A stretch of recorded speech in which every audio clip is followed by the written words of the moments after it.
Minerva അക്കാദമിയിൽ 3-ഇയർ degree കോഴ്സുകൾ ആരംഭിച്ചിരിക്കുന്നു. Medical lab technology, operation theatre technology, cardiac care technology, dialysis technology, hospital sterilisation (CSSD), radiology technology, optometry technology കൂടാതെ hospital management MBA കോഴ്സുകളും ആരംഭിക്കുന്നു. Minerva academy.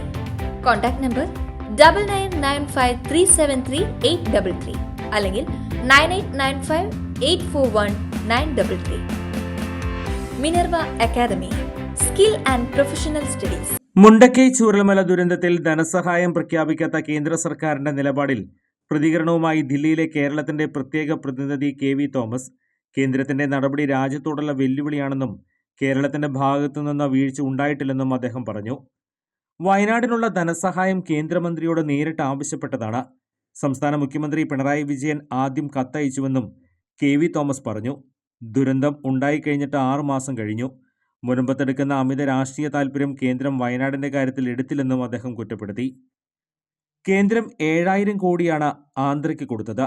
കേരളത്തിന്റെ ഈ വിഷയത്തിൽ പ്രതിപക്ഷം രാഷ്ട്രീയം കാണരുത്. വയനാടിനായി പ്രതിപക്ഷവും BJPയും ഒരുമിച്ച് നിൽക്കണമെന്നും കേന്ദ്ര സഹായം കേരളത്തിന്റെ അവകാശമാണ്, ഔദാര്യമല്ലെന്നും KV തോമസ് പറഞ്ഞു. കൂടുതൽ വാർത്തകൾക്ക് ഞങ്ങളുടെ ചാനൽ സബ്സ്ക്രൈബ് ചെയ്യുക. ഫേസ്ബുക്ക് ഫോളോ അപ്പ് ചെയ്യുക. വാർത്തകൾ വേഗത്തിലറിയാൻ Anytime News.